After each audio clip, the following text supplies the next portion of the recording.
अस्सलाम वालेकुम जी। हमने सेशन शुरू किया हुआ है 120 रूल्स इंग्लिश का, तो उस हवाले से ये रूल नंबर 2 है।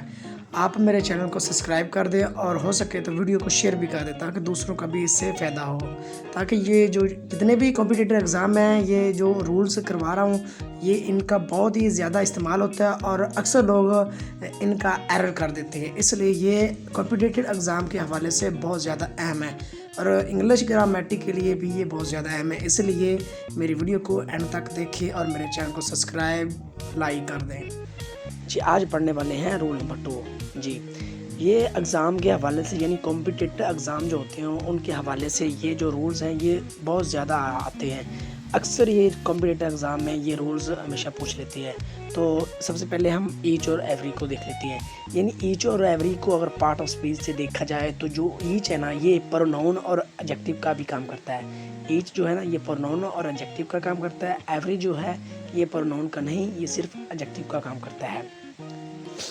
फिर से बता देता हूँ, ईच जो है ये प्रोनाउन और एडजेक्टिव दोनों का काम करता है। जो एवरी है ये सिर्फ और सिर्फ एडजेक्टिव का काम करता है और कुछ नहीं। एक एग्जांपल देख लेते हैं। Each student was present. Each of the student was present, यानी जो पहली एग्जांपल है उसमें ईच के बाद स्टूडेंट आता है और स्टूडेंट अक्सर में क्या है, स्टूडेंट एक नाउन है, यानी नाउन के साथ प्रोनाउन नहीं आता, क्योंकि नाउन की जगह ही पर तो प्रोनाउन इस्तेमाल होता है, इसलिए नाउन के साथ प्रोनाउन नहीं आता। यहाँ जो ईच एडजेक्टिव है, ईच यहाँ क्या है, एडजेक्टिव का काम कर रहा है।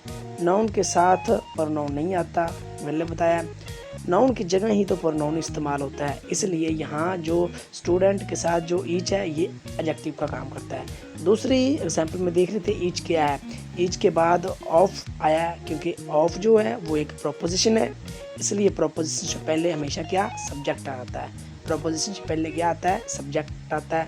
सब्जेक्ट होने के लिए या तो नाउनों का होना ज़रूरी है या प्रोनाउन का होना ज़रूरी है, इसलिए जो ऑफ से पहले ईच आया है यहाँ पे ये प्रोनाउन का काम कर रहा है।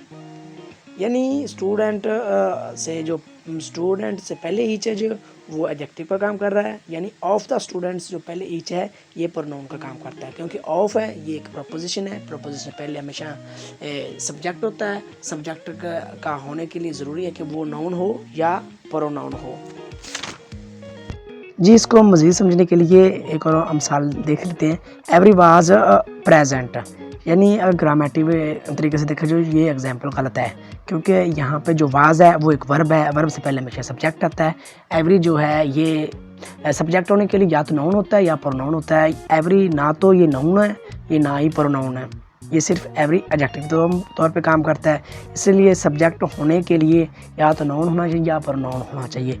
इसलिए ये जो एवरी वाज प्रेजेंट है ये जो है ना, ये ग्रामेटिकली तरीके से ये फिक्रा बिल्कुल गलत है, क्योंकि ईच ये प्रोनाउन और एडजेक्टिव के लिए काम करता है और जो एवरी है ये सिर्फ एडजेक्टिव के लिए काम करता है, इसलिए ये एग्जांपल गलत है। और दूसरे तरीके से देख लेते हैं। ईच और एवरी, यानी ईच है ये फॉर टू और मोर देन टू के लिए इस्तेमाल होता है, और ये इंडिविजुअल मेथड में इस्तेमाल होता है। ईच, टू और मोर देन टू। एवरी है ये ग्रुप में, एवरी जो है ना ये दो से ज़्यादा के लिए इस्तेमाल होता है, यानी ग्रुप्स की शक्ल में। जब किसी चीज़ों में से ग्रुप्स में से ना किसी को चुनना हो तो फिर हम क्या इस्तेमाल करते हैं, एवरी। यानी ग्रुप में अगर किसी ग्रुप में चुनना हो तो वहाँ पे एवरी इस्तेमाल होगा दो से ज़्यादा लोगों के लिए। तो देख लेते ईच और एवरी ये सिंगुलर है या प्लूरल है, तो ये दोनों क्या हैं, ये दोनों सिंगुलर हैं। तो आगे देख लेते हैं एग्जांपल नंबर 5 से। यानी each students wishes to complete his her their work on time. तो देख लेते ईच के बाद नाउन आता है, यानी ईच के बाद नाउन आता है, यानी और सिंगुलर आएगा। ईच के बाद जो नाउन आएगा वो क्या होगा, सिंगुलर होगा। तो अगर देखा जाए, अगर दूसरी मिसाल में देखा जाए तो ईच के बाद ऑफ आएगा। ऑफ क्योंकि ये प्रोपोजिशन है, तो प्रोपोजिशन है तो यहाँ पे ईच प्रोनाउन का काम करता है, यानी ईच जो है ना यहाँ पे क्या प्रोनाउन का काम कर रहा है, क्योंकि अगर इसके लिए क्योंकि ईच और एवरी ये सिंगुलर है, लिहाजा जो वर्ब होगा वो भी सिंगुलर आएगा, वर्ब में कोई तब्दीली नहीं होगी। हाँ, अगर वर्ब को सिंगुलर होने के लिए ये ज़रूरी है कि वर्ब के साथ अगर एस आता है तो वो वर्ब क्या होता है, सिंगुलर होता है। हम बात करते हैं ईच के बाद स्टूडेंट, तो उसका वर्ब जो है वो विशेज़ होगा, और विशेज़ यानी ये सिंगुलर है तो देयर नहीं आएगा, और यहाँ पर रहेगा हिज और हर। जब कोई जेंडर का कंफर्म ना हो, ये मेल है तो फीमेल है, तो कॉमनली हम किसको लेते हैं, मेल। स्टूडेंट हो, टीचर हो, ये इनको कॉमनली क्या लेते हैं, ये हम कॉमनली मेल लेते हैं। तो इसलिए यहाँ पे हर का इस्तेमाल नहीं होगा, हिज का इस्तेमाल हो। जब जेंडर कोई कंफर्म ना हो कि मेल है फीमेल है, तो हम बेसिकली मेल को इस्तेमाल करते हैं।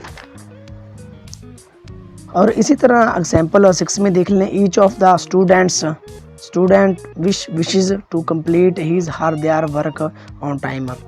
तो ऊपर वाली 5 में हमने लगाया है ईच के बाद स्टूडेंट विशेस, इसमें आएगा ईच ऑफ द स्टूडेंट्स, क्योंकि यहाँ पे ईच है ये एडजेक्टिव का काम कर रहा है, क्योंकि ऑफ प्रोपोजिशन है, प्रोपोजिशन पहले जो होता है, तो वो ईच जो है यहाँ पे क्या इस्तेमाल कर रहा है, प्रोनाउन के, यानी प्रोपोजिशन के पहले हमेशा सब्जेक्ट होता है, सब्जेक्ट होने के लिए या तो नाउन या प्रोनाउन का होना ज़रूरी है, तो यहाँ पे ईच प्रोनाउन का इस्तेमाल करता है। तो हमारा वर्ब जो है ये विश है, क्योंकि ये सिंगुलर है, ईच सिंगुलर है, तो इसलिए वर्ब भी हमारा सिंगुलर होगा।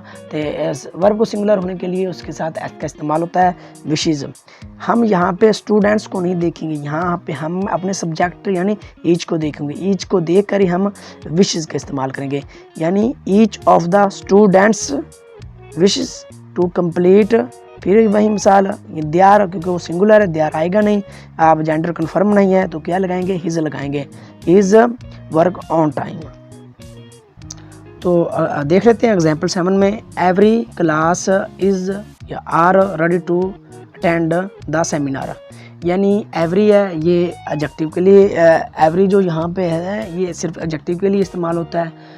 तो क्लास है तो ready to attend to the seminar, क्योंकि ये सिंगुलर है, एवरी जो है ये सिंगुलर है, ईच और एवरी दोनों ही सिंगुलर है, इसलिए इज का इस्तेमाल होगा।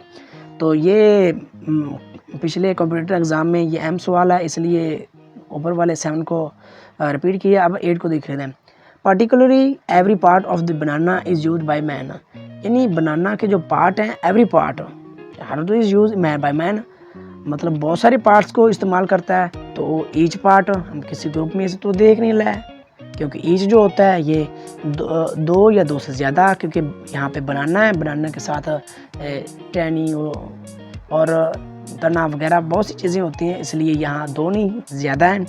तो नीचे एनी पार्ट किसी में से एक ही इंतखाब करना, तो एनी पार्ट में आएंगे।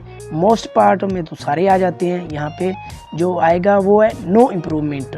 तो यहाँ पे जो ग्रामेटिकली तरीके से देखा जाए तो यहाँ पे नो इम्प्रूवमेंट, क्योंकि बनाना यूज़ है उसमें बहुत सी चीज़ें हैं, क्योंकि एवरी जो होता है ये 2 से ज़्यादा के लिए इस्तेमाल होता है। तो इसलिए यानी किसी चीज़ से में किसी ग्रुप है ना, एक ग्रुप है ना, बनाना की जो कितनी चीज़ें होती हैं, शाख होती है, तना होता है, ये 3-4 चीज़ें हैं। तो ये एवरी जो है ना ये ग्रुप में होता है, ग्रुप के लिए इस्तेमाल होता है, तो 2 से ज़्यादा के लिए इस्तेमाल होता है, इसलिए यहाँ पे every part of the banana is used by man. Each part नहीं आएगा ना, एनी पार्ट, मोस्ट पार्ट, सिर्फ नो इम्प्रूवमेंट, यहाँ पे क्वेश्चन है नो इम्प्रूवमेंट।